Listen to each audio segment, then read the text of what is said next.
How did you get that scar? Was run over by a horse and cart. Yes, I'm serious. Got 72 stitches. Have no feeling in the side of my left knee. Those damned Amish, never yielding to pedestrians. They think they own the road just because they don't have turn signals. From a samurai sword. It was the first time I'd ever been around people my age drinking. A friend of mine took a fake swing at me. I grabbed the blade reflexively. He yanked it out of my hand. Cut pretty deep. Hurt like a bitch. But how many people today have scars caused by samurai swords? +1. My house was burgled. I got stabbed in the leg with a katana. Good times. I love burgled as verb. I would have used burglarized, but never again. To me burglarized sounds bizarre. Burgled is the English version. To say a house was burglarized sounds like saying a meal was chefified or a car was driverated. If I'm ever a TV chef, my catchphrase will be chefified. Stabbed in a gas station robbery. Did you try and fight the robber? Or were you the robber? Nope. The station robbed him. Gas prices have really gotten out of hand. Balated. I've yet to build a PC that didn't demand a blood sacrifice. I've been thinking about using blood for my liquid cooling system. I figure it would be way more manly than using water. Disclaimer. Whoa, this is a bad idea. That's how Skynet becomes self-aware. Well, my friend was going to chop a watermelon in half and I held it steady for him. I had my hand on the conveyor belt at the checkout counter in the grocery store. I stupidly kept it there until my hand was jammed under the edge. Dad had to pull my hand out cause I was stuck, and it permanently smushed my skin together into a ridge. Technically I guess it's not really a scar, because it never actually cut through the skin, but it's ruined all hopes I ever had of being a hand model. Oh well. Heck, my dad did something like this, but in an industrial sanding machine, and now he has no hand. Thanks for the Reddit gold, someone. On an unrelated note, what does Reddit gold entail? That escalated quickly. Yeah, it really got out of hand. He really lost his grip on the situation. Punched out a window when I was 6. Play school style badassery. Badminton. Seriously. Badminton. Even more extreme than chess. I dislocated my shoulder playing chess. On the computer. Playing chess. Is that what the kids are calling it nowadays? Actually, fapping would be a lot safer. It must be, or I would be dead already. My wife informed me that a hot pad had fallen behind our stove. We have them hanging on the wall from nails above the stove. She said that there might be several back there from the 4 years we'd lived at the house. So I opened the drawer beneath the stove that we store the pans in as far as it would go and stuck my arm back there. I was at a horribly awkward angle, but managed to snag a hot pad. Then I tried to pull my arm out to discover that because of the odd angle I was stuck. I eventually wiggled free and my arm hurt something fierce. I decided to see if there was a way to detach the drawer. Upon getting that out, I easily retrieved the other hot pads and put everything back together. Only at that point do I look down and discover a huge skin tear where my arm was caught on the drawer. Luckily my wife is a nurse and she patched me all up, but the damage was enough to give me a scar. This all happened on the 10-year anniversary of our first date. I'm the king of romance. It always pays to have a spouse who is very good at first aid. I had just arrived for college orientation and was very excited to start fresh, meet new people, etc. So we went through our day activities, meeting small groups of people at a time, playing games, touring the campus, usual college freshman business.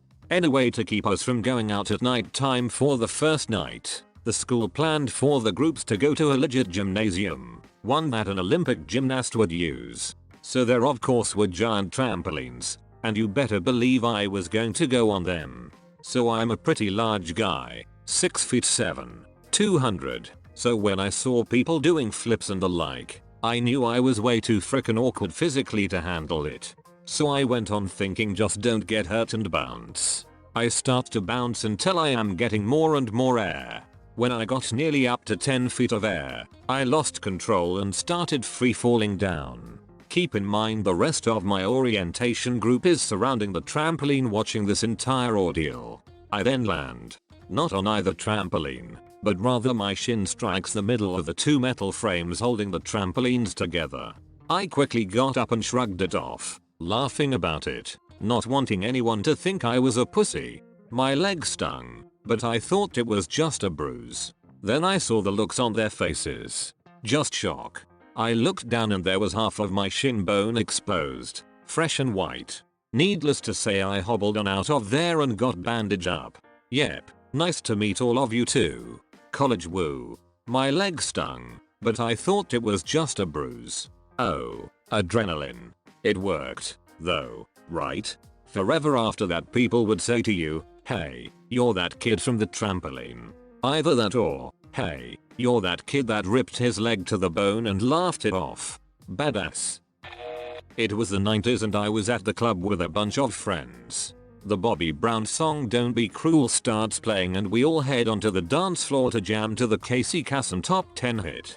We're all dancing in a semicircle and it gets to the part of the song that goes, I know, oh, I know, don't be cruel, and before Bobby gets done singing the word cruel, I drop like a sack of rocks. My legs had buckled and landed on my ass on the dance floor. I had no idea what happened. When I tried to stand up I felt a snap in my knee. My friends helped me limp off the dance floor. I was so embarrassed. The next morning, my knee had swelled up to the size of a cantaloupe and I was in tremendous pain. My parents were out of town so my grandma took me to the doctor. He said my knee popped out of place while dancing and standing up popped it back into place. The doc drained buckets of fluid from my knee and sent me to x-ray. The x-ray showed bone chips and I was scheduled for surgery. My surgery was 3 days before Christmas and half the surgical staff wore festive clothes. Scrubs with snowman print, Santa hats, and the person who administered the IV wore reindeer antlers. They removed the bone fragments in my knee via arthroscopy.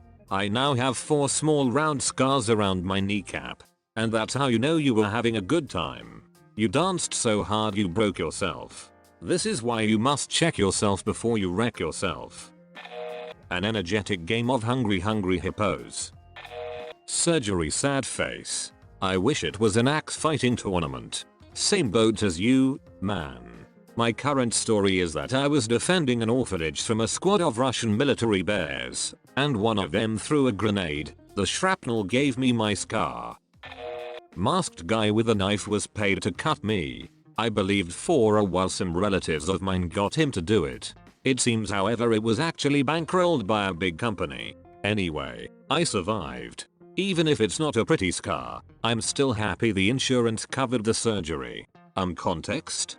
Broke my leg in a moped accident. Surgeon, masked and all, cut it open to reassemble the bone. Insurance paid for it, though at the time, when I was 15, I figured my parents would be footing the bill. I really thought that someone paid someone to kill you. Not bad. I was all like, DAYUUM. Then I was like, shit. Then I was like, you sneaky xenophobic. Motorcycle crash. Motorcycle crash. Motorcycle crash. Bicycle crash. Rock. Knife. Tree. Punching bag. Punching bag. Punching bag. Floor. Just had a cartoon image of you riding a motorcycle through 3 brick walls, hitting a bicycle, flying off the motorbike, bouncing off a rock with a knife sticking out of it, into a tree, then falling down the tree hitting 3 punch bags placed in the tree on the way, then landing on the floor. We've got to get this to an animator stat. Impaled by a bicycle handle. Bit by person. Dog. Cat. Dog leash wrapped around my hand and pulled. Burned through my skin. Chunk of ice ripped my skin as I was hit by a passerby. Random scars. Cuts that seemingly come from nowhere. Thorns. Lots of thorns. That was one long goddamn day. Open heart surgery. Me 2. Me 3. Me 4x3. I've had 3 surgeries. And the dog bit me. I was shot twice in Afghanistan. Turns out I was not so good at avoiding bullets. I have a scar from Afghanistan. I slipped on a rock and headbutted a door. They cut a little human being out of me and left me with this scar. Was picturing a little gingerbread man made out of flesh from your body, but then I realized this would be great if she was a ginger and you spelled it gingerbread. Probably the creepiest way I've seen a C-section described. 9. 10. When my son was cut from my wife via C-section, I went to snip the umbilical cord and count his fingers and toes. And I turned around as they fluffed my wife's flesh like a duvet. I've seen more of the inside of my wife in that moment than most will see of any person in their life. Hit in the face with a shovel by my mother. It turned out to be a mistake. Were you the mistake? You burned this one so bad they deleted their account? Damn, now I kinda feel bad. That may have been a sore subject, considering her mum hit her in the head with a shovel and whatnot. Running into a pole while playing night frisbee. I have scars that remind me of two important things. Just don't hop fences in Quebec. Don't put your foot in that rabbit trap, you dumb freaking kid. Self-harm. But for people that I don't know, I once had an evil cat. I often get asked, do I self-harm? The truth is I really do have an evil cat. He's called Depression. Cries. I have scars that look like self-harm up and down my arms, and everyone assumes I have serious issues. The truth about it though is I am a baker and there are burn lines from the edge of the baking trays. People, I do not need your sympathy or concern about my mental health. I need a good burn cream. Some jerk tried to kill me. His curse rebounded, and I ended up having a piece of his soul stuck there. It never quite healed right. How'd your parents react to this? Oofed, low blow. You wanna know how I got these scars? I'm surprised I had to go this far down to find a reference.